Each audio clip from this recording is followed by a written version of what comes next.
कि आज के लेक्चर में हम बात करेंगे वास्तु की रेमेडीज के ऊपर। हालांकि थोड़ा सा लास्ट टाइम से हमारा उसका शुरुआत हो चुकी है, कौन से जोन में कौन सा कलर होना चाहिए एलिमेंट के हिसाब से। वो एलिमेंट अगर वहां पर खराब हो रहा है तो उसको कलर की हेल्प से कैसे हम बैलेंस कर सकते हैं, कैसे बढ़ा सकते हैं, कैसे कम कर सकते हैं, वो सारी चीजें हमने देखी। आज हम जो देखेंगे पार्ट तो रेमेडीज का ही है, लेकिन उसके अंदर खास करके हम क्या देखेंगे कि वास्तु में जो हम अलग अलग सिंबल को यूज करते हैं, जैसे यहाँ पर घोड़े का फ्रेम लगा दिया, यहाँ पर काव का फ्रेम लगाया हुआ है, ग्रीन लैंडस्केप का फ्रेम लगाया हुआ है, कुबेर आइडल है, कामधेनु काव का आइडल है, बहुत सारे ऐसे सिंबल्स है जो हम वास्तु की रेमेडीज के लिए यूज करते हैं। तो आज हम क्या स्टडी करेंगे कि वो रेमेडीज के सिंबल यूज करने के पीछे लॉजिक क्या है, उसका पर्पस क्या है, उसे कब यूज करना चाहिए तो फिर कैसे यूज करना चाहिए, आइडल रखना अच्छा है कि फ्रेम रखनी अच्छी है, कौन से दिशा में उसका फेसिंग होना चाहिए, कौन से जोन में उसको रखना चाहिए। अकेला आइडल रखेंगे तो बेनिफिट मिलेगा कि उसके साथ में कोई यंत्र भी होना चाहिए या कोई पिरामिड भी होना चाहिए। एक एक चीज हम आज टेक्निकल जो है रेमेडीज के रिलेटेड वो आज सारी चीजें हम देखेंगे। अगर हो सके तो आज ये चैप्टर पूरा करेंगे, अगर नहीं हुआ तो हो सकता है शायद थोड़ा एक्सटेंड करें तो नेक्स्ट लेक्चर में जाएगा, कोई उसके लिए प्रॉब्लम नहीं है। उसके साथ साथ में अगर मान लो ये चैप्टर आज खत्म हुआ तो नेक्स्ट चैप्टर के अंदर जो नेक्स्ट हमारा लेक्चर होगा उसमें हम ये देखेंगे कि टोटल रेमेडीज के प्रोसेस कितने होते हैं, कितने कितने एरिया पे काम करने से हमें प्रॉपर रिजल्ट मिलेगा। ये ऐसा नहीं होता है कि खाली आपने गया टेप लगा दिया मैटर हो गया। समझो फॉर एग्जांपल कुछ लोग टेप की हेल्प से वास्तु करते हैं, तो ऐसा कुछ रातों रात या फिर मैं कह सकता हूँ कि ऐसा कुछ नहीं होता है कि आपने बस खाली टेप लगा दिया काम हो गया। आपने टेप लगाई तो आपने एक हिस्सा कवर किया, रेमेडीज के जो पार्ट है उसमें से एक उसका हिस्सा कवर किया, लेकिन बाकी और सारे एस्पेक्ट है और सारे पैरामीटर है जिसके ऊपर हमें ध्यान देना पड़ता है वास्तु की रेमेडीज करते समय, तब जाके हमें रिजल्ट मिलता है। एक और वास्तु आया है अभी रिसेंटली मेरे पास, उसके वो लेआउट के ऊपर भी हम डिस्कशन करेंगे। इसका मेन पार्ट क्या है, देखो इसको थोड़ा सा रेडी किया हुआ है। इसके अंदर क्या है देखो, ब्रह्मस्थान आधा कट हो गया है और जो हिस्सा है उसमें इधर लिफ्ट है, इधर लिफ्ट है। ब्रह्मस्थान मतलब ये दोनों लिफ्ट का एरिया है, ऊपर से ब्रह्मस्थान कट हो गया है। यहाँ पर ये पूरा एरिया जो है ये कट का मार्किंग है, ये पूरा यहाँ पर कट हो गया है। ये लिफ्ट है, ये लिफ्ट है और घर का एंट्रेंस ही ब्रह्मस्थान में आ रहा है। अब जब ऐसा कोई वास्तु आएगा तो इसकी रेमेडीज कैसे करोगे, इसको किस तरीके से आप सजेस्ट करोगे, ये भी एक बहुत इंटरेस्टिंग चीज है। और ऐसे ऐसे जब लेआउट आते हैं तभी हमारी रियल टेस्ट होती है। सीधा साधा लेआउट आया वो तो ठीक है, चल जाता है। और ये लेआउट भी मैं आपको भेज दूंगा, तो आप आने से पहले इसको इस तरीके से प्रिपेयर करके लेके आ सकते हो। ये क्लाइंट की स्टोरी क्या है, ये क्लाइंट के घर का वास्तु मैंने पहले उनके जूने घर का वास्तु किया था, फिर जब नया घर लिया तो मुझे बुलाया नहीं, डायरेक्ट बुकिंग कर दिया कि ये 2 फ्लैट लेने हैं, जोड़ी फ्लैट ले लेंगे, डायरेक्ट बुकिंग कर दिया, टोकन दे दिया, सब कुछ हो गया। उसके बाद में मुझे बुलाया कि अभी ये लिया है कैसा है। मैंने बोला अभी कैसा है वो बात ही जाने दो, अब क्या करना है वो बोलो। कैसा है वो बोलने जाऊंगा तो फिर आपको दिमाग में वो सारी चीजें घूमती रहेगी। ले लिया है, टोकन दे दिया है, पेमेंट कर दिया, अब कैसा है उसको क्या करोगे, क्या करना है, अब उसके ऊपर बात करते हैं। तो उनको ये चीज भी अच्छी लगी कि नहीं आपने एकदम टू द पॉइंट परफेक्ट बात बताई कि अभी जो है वो इसी के हमें करना है। बट एक पॉइंट ये है कि आज 4-4, 5-5 करोड़ की एक सी प्रॉपर्टी लेने से पहले अगर कोई कंसल्ट कर ले तो ये प्रॉब्लम ही नहीं हो। आप समझे, ब्रह्मस्थान आधा कट हो गया है और जो पार्ट है उसमें ये पार्ट भी और ये पार्ट भी घर के अंदर जा रहा है, वो खड्डा हो रहा है, लिफ्ट आ रही है। डायरेक्शन मार्क करोगे तो बहुत सारी चीजें पता चलेगी। तो इसको भी हम देखेंगे कि इसको कैसे सॉर्ट आउट करेंगे। आप लोग भी थोड़ा सोचना उसके ऊपर, क्योंकि आज तो मैं आपको रेमेडीज करवा रहा हूँ, काफी सारी चीजें मैंने आपको ऑलरेडी बताई भी है, तो आप अपना दिमाग भी यूज करना, इसको किस तरीके से हम ट्रीट कर सकते हैं। रियल टेस्ट हमारी इसी में है। अब देखो ये भी आपने सवाल पूछा, ये उसका ओरिजिनल लेआउट है जिसके ऊपर मैंने वास्तु किया था। अब इससे आपको क्या समझ में आएगा, इधर कैसा ऐसा नॉर्थ दिखा दिया है, एक्चुअली है किधर, इधर है।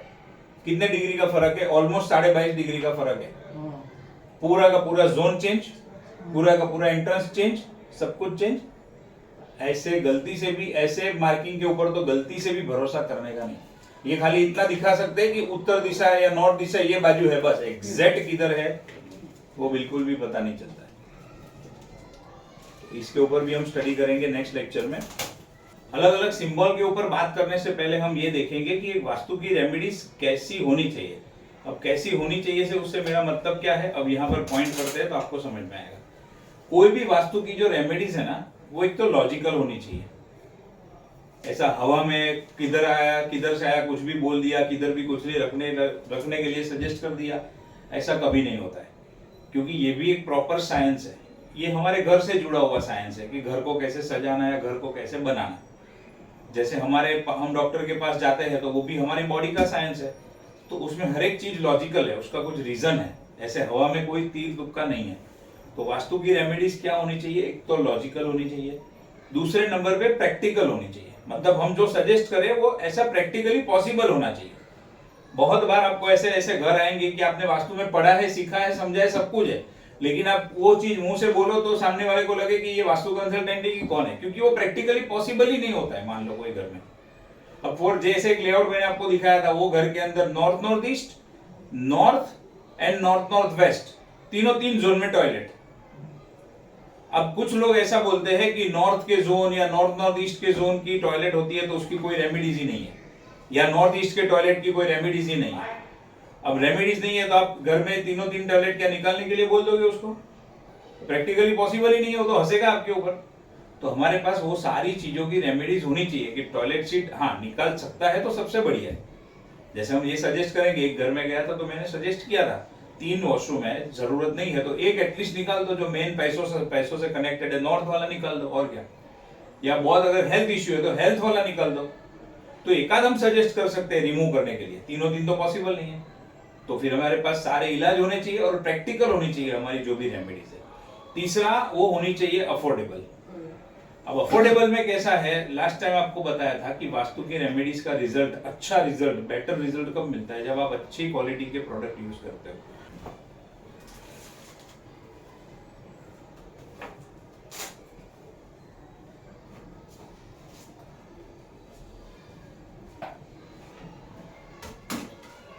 तो अब ये प्रोडक्ट के ऊपर से ये चीज भी एक समझने जैसी है, और ये खास मैंने आप लोगों को दिखाने के लिए ही लिया है, बाकी मुझे इसका कुछ काम नहीं है, बट फिर भी मैंने खरीद लिया। मैं बोला चलो आपको एक बार समझ में आए, पता चले कि क्वालिटी क्या होती है। देखो ये एक यंत्र है, पकड़ो इसको हाथ में,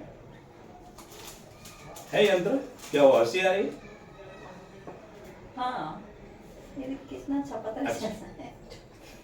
साथ में इसको पकड़ो। देखो अभी मैंने तो कुछ बोला ही नहीं है, फिर भी आपका रिएक्शन आया। मैंने तो कुछ बोला ही नहीं है। बहुत डिफरेंट है। हाथ में पकड़ने से फर्क पड़ता है सबको, हाथ में तो। इसको बोलते हैं यंत्र। अब ये यंत्र की क्वालिटी और ये यंत्र की क्वालिटी, अब ये वाला जो यंत्र है ये 200 रुपये में मिलता है और ये यंत्र का 1200 रुपये है। दोनों सेम है। दोनों ब्रह्मा यंत्र है। अरे मैं बोलता हूँ चलो कोई भी है, दोनों अलग अलग भी है, लेकिन हमें यहाँ पर क्या देखना है, क्वालिटी देखनी। बहुत फर्क है। है फर्क? अभी आप तो नए नए हो, फिर भी आपको समझ में आता है कि कितना फर्क है। ये तो पहला चीज कहाँ से जज होगा, इस तरीके से, इससे आपको पता है। देखो और इसमें कुछ होता है, तो ये तो पहले इससे फर्क पड़ा, ये 200 रुपये का, ये 1200 रुपये का, अब 6 टाइम्स का फर्क है। दूसरा फर्क, ये कुछ चार्ज वार्ज करके मिलता नहीं है। ऑनलाइन मंगाओ, कहां से भी मंगाओ, ये रेडीमेड ऐसा आपको आके दे देगा, और ये चीज आपको प्रॉपरली चार्ज करके मिलेगी, और वो 1200 के अंदर सब कुछ आ गया। अब कहने का मतलब अफोर्डेबल बनाना है। मान लो किसी घर के अंदर आपने ऐसे 20 यंत्र रखे फॉर एग्जाम्पल, और 20 इंटू 200 तो कितने में काम हो गया उनका, 4000, और इधर 1200 इंटू 20, 4000 और 24000। फर्क कितना पड़ा? अभी अफोर्डेबल के एंगल से 4000 तो सबको अफोर्डेबल ही होगा, बट इसका रिजल्ट क्या? इसका रिजल्ट 0।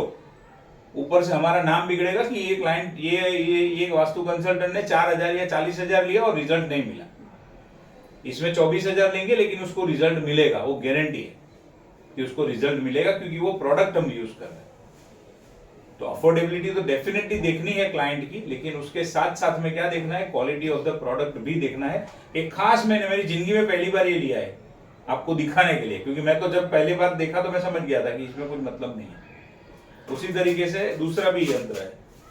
अब देखो ये, इसको गोल्ड प्लेटेड यंत्र है ये। अब होता क्या है, इसी यंत्र के ऊपर गोल्ड पानी का प्लेट चढ़ा देते हैं, गोल्ड का, ये हो गया गोल्ड प्लेटेड, बट क्वालिटी देखो आ रहा है समझ में। तो क्वालिटी बहुत इंपॉर्टेंट है, अफोर्डेबिलिटी तो इंपॉर्टेंट है ही है साथ साथ में, लेकिन मेरा पर्सनल ये मानना है कि अफोर्डेबिलिटी के चक्कर में क्वालिटी में कॉम्प्रोमाइज नहीं करना चाहिए। हाँ, भले थोड़ा क्लाइंट को समझाना पड़े, क्लाइंट को भी थोड़ा वक्त लगे डिसीजन लेने में, कोई बात नहीं है, कोई प्रॉब्लम नहीं है, थोड़ा सोच समझ के शांति से लो, लेकिन जो करो वो अच्छा करो। क्योंकि क्लाइंट तो देखो आपको 4,000 देगा, 40,000 देगा कि 4 लाख देगा, वो तो यही सोचेगा कि आपने बोला और मैंने आपके ऊपर भरोसा रख के किया। अब रिजल्ट मिले नहीं मिले वो सारी जिम्मेदारी हमारी है। तो मैं तो ये सोचता हूँ भले हम लोग 4 लाख ले, क्या प्रॉब्लम है, लेकिन उसको रिजल्ट मिलेगा तो वो 10 जन को भेजेगा। और ये मेरा इतने टाइम का एक्सपीरियंस है, 40,000 लेके रिजल्ट नहीं मिले, 4 लाख लेके रिजल्ट मिले, बोलो क्या पसंद आएगा। अच्छा, दूसरी बात कि हर एक में कुछ 4 लाख नहीं होता है, कि किधर 1 लाख होता है, किधर 1.5 लाख, किधर 2 लाख, ऐसे अलग अलग अमाउंट के बजट होते हैं डिपेंडिंग ऑन घर कितनी नेगेटिविटी है। बट मैंने आज तक कभी भी कोई भी जगह पे क्वालिटी में बिल्कुल कॉम्प्रोमाइज नहीं किया। यंत्र ये वाला मतलब ये वाला ही जाएगा। और अगर आप थोड़ा और स्पिरिचुअली कनेक्टेड हो तो आपको हाथ में लेके एनर्जी भी समझ में आएगी कि हाँ, इसको हाथ में पकड़ने से कुछ अलग ही फील हो रहा है और इसको हाथ में पकड़ने से कुछ फील ही नहीं हो रहा है। अलग तो जाने तो फील ही नहीं हो रहा है, इसकी एनर्जी अलग तरीके से चेक होती है वो। लेकिन आप स्पिरिचुअली कनेक्ट हो तो तुरंत आपको फील भी हो जाता है। तो ये खास आज टॉपिक था, तो मैंने आपके लिए लिया था कि देखो इस तरीके से भी यंत्र आते हैं मार्केट में, न इसके ऊपर अभिषेक हुआ होता है, न इसके ऊपर कुछ हुआ होता है। तो ये भी एक इंपॉर्टेंट पॉइंट था अफोर्डेबिलिटी का। चौथा, आज के जमाने में जो सबको चाहिए इजी टू अप्लाई, बड़ी बड़ी तोड़ फोड़, इधर उधर चेंजेस करो, ये करो, डिमोलिशन करो, स्ट्रक्चर चेंजेस करो, काफी जगह पे पॉसिबल नहीं होता है। काफी जगह पे सोसाइटी के रूल्स अलाउ नहीं करते हैं, काफी जगह गवर्नमेंट के रूल अलाउ नहीं करते हैं। तो हमारी जो रेमेडीज है वो क्या होना चाहिए, इजी टू अप्लाई, यूज करने के लिए, रेमेडी करने के लिए बहुत इजी होनी चाहिए। It should be tried and tested many times and it should be without any major structural demolition और चेंजेस। तो हम किस तरीके की रेमेडीज के ऊपर काम करेंगे, ये 6 के 6 पॉइंट कवर हो जाए, उस तरीके से हम रेमेडीज के ऊपर काम करेंगे ताकि कोई भी क्लाइंट को वो अफोर्डेबल भी हो, उसको इजी भी हो अप्लाई करने में, लॉजिक भी उसको समझ में आए। बहुत बार क्लाइंट पूछते हैं कि आपने ये यहाँ पे रखा है, इसका लॉजिक क्या, कुछ तो लॉजिक तो समझाओ, कुछ कनेक्शन तो समझाओ। तो हमें समझाना पड़ता है, टेक्निकली हमें साउंड होना चाहिए, हमें पता होना चाहिए इसका क्या लॉजिक है। तो ये सारी चीजों को ध्यान में रखते हुए हम अभी आगे का डिस्कशन करेंगे। Important points to be consider while placing any vastu remedies. आप कोई भी ऐसे सिंबल लगाते हो तो कहां लगाना चाहिए, किस डायरेक्शन में लगाना चाहिए, पहले जोन और बाद में फेसिंग, वो इंपॉर्टेंट है। अब nature takes its own course and works at its own pace, so have patience after placing और अप्लाइंग रेमेडीज। बच्चे का मां के गर्भ के अंदर अवतरण हुआ, उसके बाद में डिलीवरी में 9 महीने का समय लगता है तो लगता है। किसी व्यक्ति को चाहिए कि नहीं 6 महीने में हो जाए, तो ऐसा 6 महीने में होता नहीं है। किसी को चाहिए 7 या 8 महीने में हो जाए, तो कभी कभार होता है, लेकिन प्री मैच्योर डिलीवरी होती है। प्री मैच्योर डिलीवरी में बेबी को भी बहुत सारा रिस्क होता है, मदर को भी बहुत सारा रिस्क होता है, और काफी टाइम बच्चे के अंदर कोई ना कोई डिफेक्ट रह जाती है।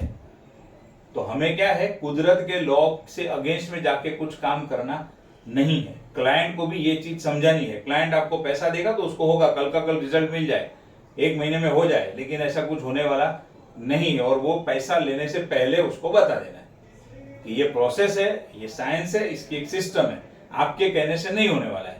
नेचर अपने हिसाब से काम करेगा और धीरे धीरे करके। और मैंने लास्ट टाइम आपको बताया था, sometimes an instant result of remedies like within a week और within a month can also be scene.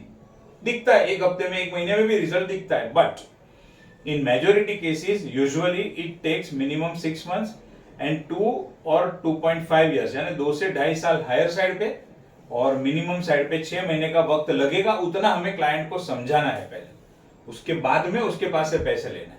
ये नहीं है कि कल आपने ये फ्रेम लगाया और परसों से उसका रिजल्ट चालू हो गया, ऐसा नहीं होता है। इट टेक्स टाइम, समय लगता है उसके लिए। अब वास्तु की रेमेडीज का जो रिजल्ट है वो किस किस चीजों के ऊपर डिपेंड है, वो भी मैंने यहां पर दिया हुआ है। क्योंकि ये सारे पॉइंट भी मैं तो क्लाइंट को क्लियर डिस्कस करके बता देता हूं, फिर मैं रेमेडीज का पैसा हाथ में लेता हूं। पहला पॉइंट, दशा एंड अंतरदशा इन द बर्थ चार्ट। दशा से ऊपर कुछ नहीं है जीवन में, समझ लेना। अगर उसने वास्तु की रेमेडीज कराने का डिसीजन लिया, अगर उसकी आने वाली दशा पॉजिटिव होगी तो ही पहले तो समझ लेना उसको ये विचार आएगा कि हाँ मुझे करवाना है। अगर उसकी कुछ चीजें भुगतने की बाकी होगी, नेगेटिव दशा भुगतने की बाकी है, तो उसको पहले ये विचार ही नहीं आएगा, चाहे आप कितनी बार उसको समझाओ, या वो सामने वाला कोई दूसरा भी, कोई कभी मम्मी पापा समझाते हैं, कभी फ्रेंड समझाता है, लोग समझाते हैं, लेकिन उसको ये पल्ले ही नहीं पड़ेगा। कब तक? जब तक उसकी नेगेटिव दशा उसको भुगतनी है तब तक। जब दशा अंतरदशा फेवरेबल आने वाली होगी या फेवरेबल शुरू हो गई होगी तो उसको ये समझ में आएगा, हाँ चलो ये चीज है और मुझे ये करवानी है। तो इन शॉर्ट रेमेडीज का रिजल्ट किसके ऊपर डिपेंड होता है? दशा एंड अंतरदशा जो अभी फिलहाल चल रही है उसके ऊपर, और जो फ्यूचर में आने वाली दशा अंतरदशा है उसके ऊपर डिपेंड होता है। Number 1। Number 2, the quality of material use for remedies, वो तो आपको मैंने लाइव बता ही दिया। The nature of a person, अभी व्यक्ति के नेचर के ऊपर भी रिजल्ट का इफेक्ट होता है। मैंने जैसे लास्ट टाइम समझाया था, दवाई किसी कोई बीमार है और वो व्यक्ति अगर मेंटली नेगेटिव ही सोच रखता है, पॉजिटिव सोच रख ही नहीं रहा है, तो कितनी भी दवाई लेगा उसको एक्सपेक्टेड रिजल्ट नहीं मिलेगा, एक्सपेक्टेड टाइम में नहीं मिलेगा। अगर वो पॉजिटिव थिंकिंग के साथ जाता है, डॉक्टर के ऊपर ट्रस्ट रखता है, विश्वास रखता है, तो उसको रिजल्ट भी अच्छा मिलेगा, फास्ट मिलेगा, जल्दी क्योर होगा, बेटर क्योर होगा। यानी वो व्यक्ति के नेचर के ऊपर भी बहुत सारी चीजें डिपेंड है। स्पिरिचुअलिटी ऑफ अ पर्सन और स्लैश फैमिली मेंबर्स, मतलब हर एक चीजों का, अगर एक फैमिली है तो उसमें हर एक का योगदान इंपॉर्टेंट है। ऐसा नहीं कि खाली घर में एक फीमेल है, वो बेचारी सबके लिए कर रही है और बाकी किसको कुछ पड़ी नहीं है, तो वैसे कुछ होता नहीं है। वो खाली फीमेल अपना करेगी, बस उसको उतना बेनिफिट होगा। लेकिन अगर हस्बैंड को रिजल्ट चाहिए तो हस्बैंड को कुछ एफर्ट्स खुद को डालने पड़ेंगे, बच्चों को चाहिए तो बच्चों को एफर्ट्स डालने पड़ेंगे। वो हाउसवाइफ या फिर वो घर की फीमेल जो है, उसको अगर रिजल्ट चाहिए तो उसको एफर्ट्स डालने पड़ेंगे। जिसको रिजल्ट चाहिए उसको एफर्ट्स डालने पड़ेंगे। एक ही व्यक्ति करेगा और बाकी के सबका हो जाएगा, ऐसा कभी होता नहीं है। तो nature of a person, spirituality of a person, ये मोस्ट इंपॉर्टेंट। अनलॉफुल, अननेचुरल या फिर एंटी नेचर एक्टिविटीज, अभी इसके अंदर लास्ट टाइम समझाया था, नॉनवेज खाना, दारू पीना, स्मोकिंग करना, वो प्रोस्टिट्यूशन के पास जाना, फिर सट्टा खेलना, ये सारी चीजें आ गई। या तो इलीगल है या अनलॉफुल है या एंटी नेचर है, जो भी।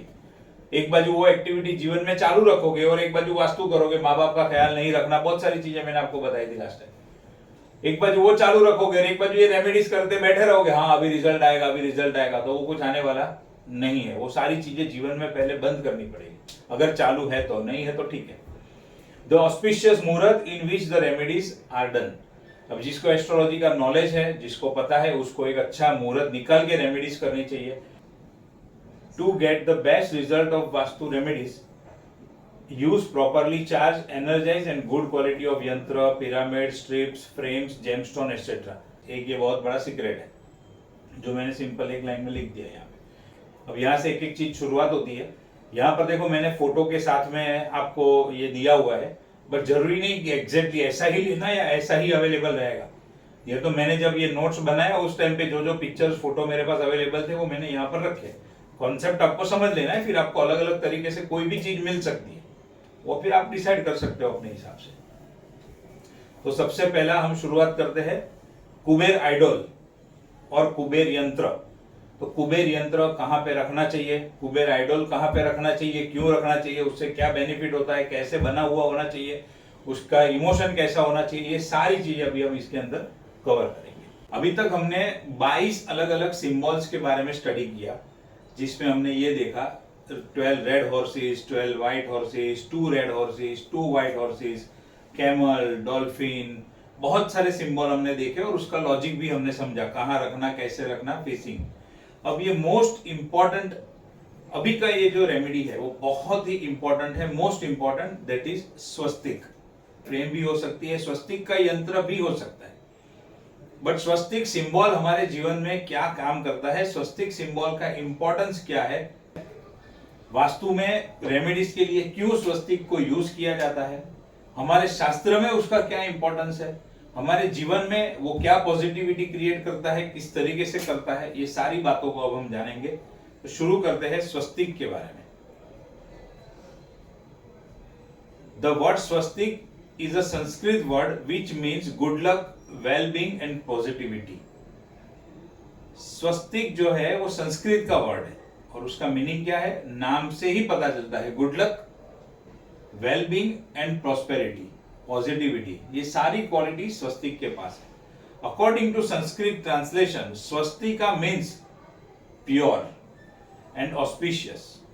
According to Hindu shastra and belief, पहले तो स्वस्तिक क्या है, संस्कृत के हिसाब से स्वस्तिक का मीनिंग है कि स्वस्तिक क्या है, प्योर है, उसमें किसी भी प्रकार की मिलावट नहीं है, प्योर है एंड ऑस्पिशियस है, शुभ है एंड प्योर है। अब इससे ज्यादा क्या चाहिए।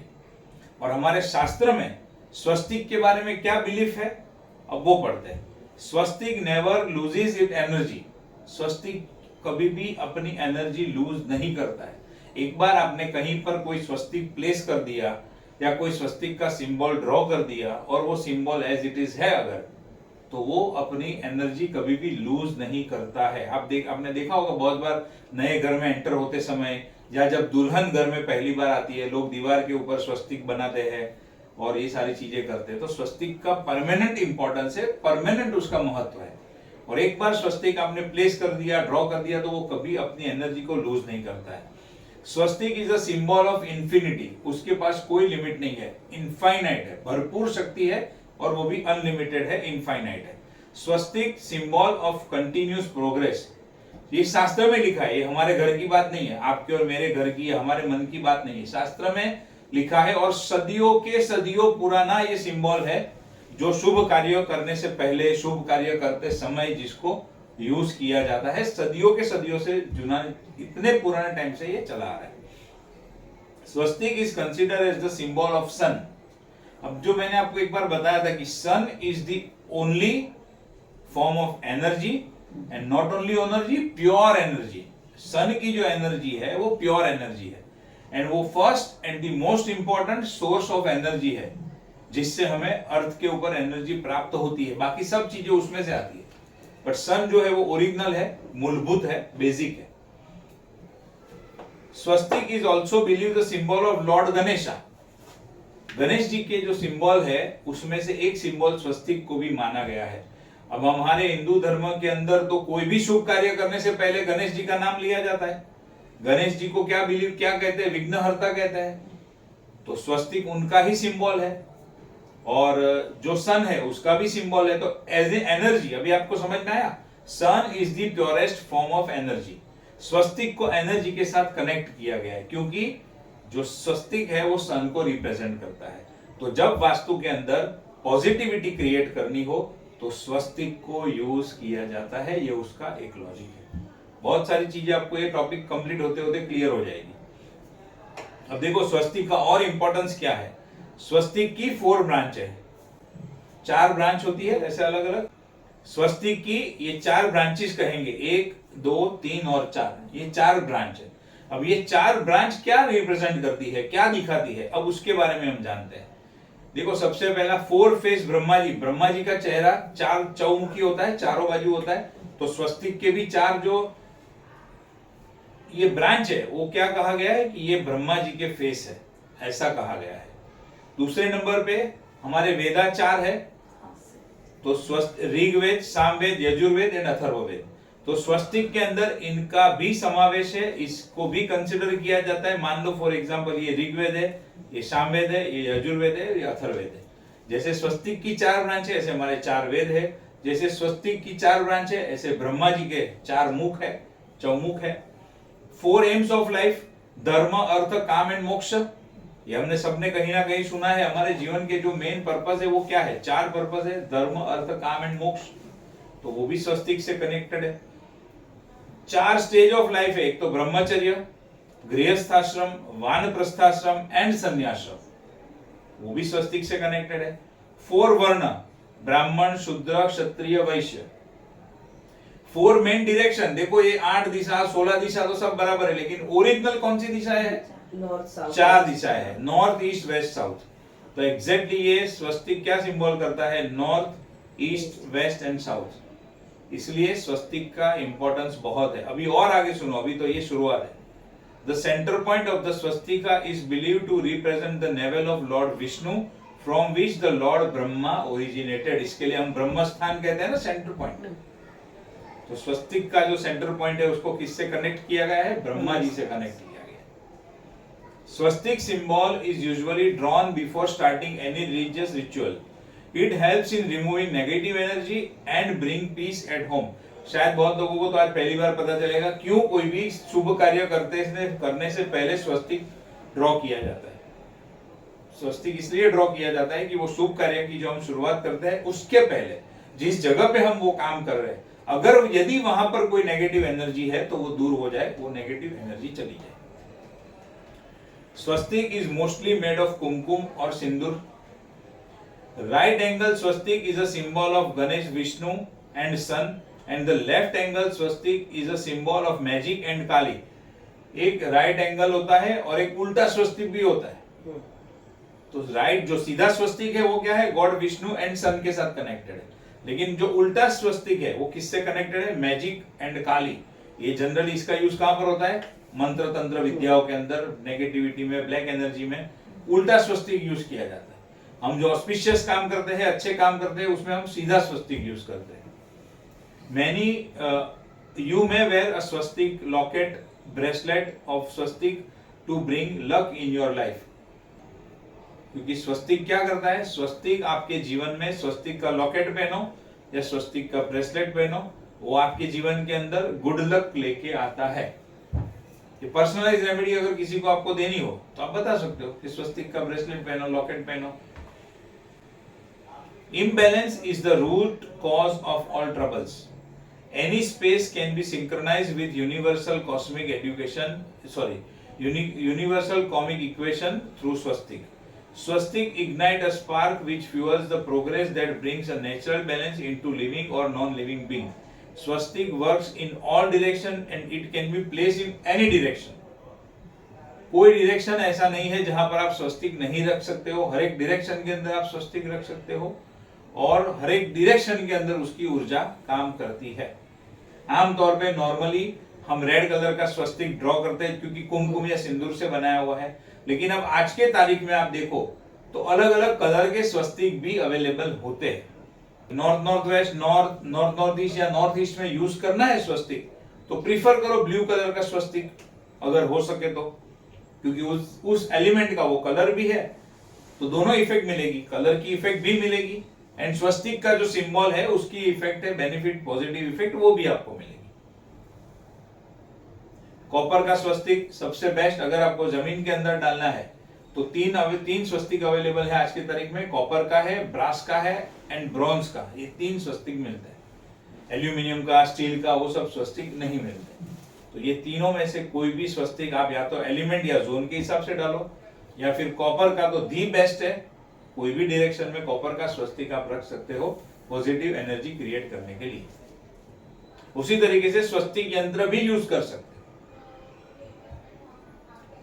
यंत्र यूज करना है तो क्या कर सकते हैं? यंत्र को हम दीवार के ऊपर लगा सकते हैं और अगर कोई केस में और कोई ऑप्शन नहीं है तो जमीन के अंदर भी आप रख सकते हो।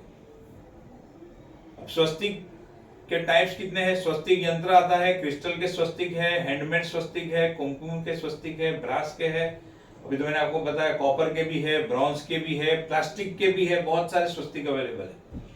Direction of placement, north east में रखने से स्वस्तिक को नॉर्थ ईस्ट में रखने से क्या होगा? It will promote good health and quick recovery from illness.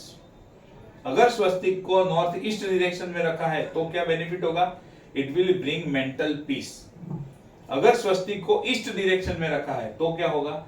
It will ensure better social contact and relationship. अगर स्वस्तिक को ईस्ट साउथ ईस्ट जोन में रखा है तो it will remove anxiety and tension. Churning and analysis का zone है east south east.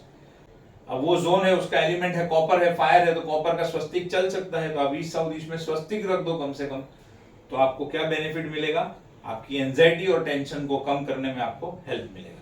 South east में अगर स्वस्तिक रखोगे तो क्या होगा? आपकी स्ट्रेंथ को और कॉन्फिडेंस को बढ़ाएगा। West south west,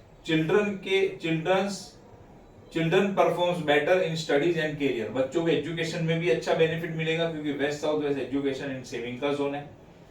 west north west relief from mental suffocation and restriction, detection and depression का जोन है वेस्ट नॉर्थ वेस्ट। वहां पर रखने से क्या बेनिफिट मिलेगा? मेंटल सफोकेशन एंड रिस्ट्रिक्शन, मतलब मानसिक जो ब्लॉकेज है, मानसिक जो तनाव है, वो सारा दूर करने में हेल्प मिलेगा। Direction of placement north north west, अगर नॉर्थ नॉर्थ वेस्ट में रखा है तो क्या होगा? Increase is mutual love and affection between partners. देखो ये भी स्वस्तिक है, अलग अलग साइज के स्वस्तिक है, ये अलग अलग मेटल के स्वस्तिक है। तो आपको अभी समझ में आ गया होगा कि स्वस्तिक कितना इंपॉर्टेंट है और किस तरीके से हमारी रेमेडीज के अंदर वो हेल्प करता है। इसके लिए मोस्ट ऑस्पिशियस सिंबल स्वस्तिक है।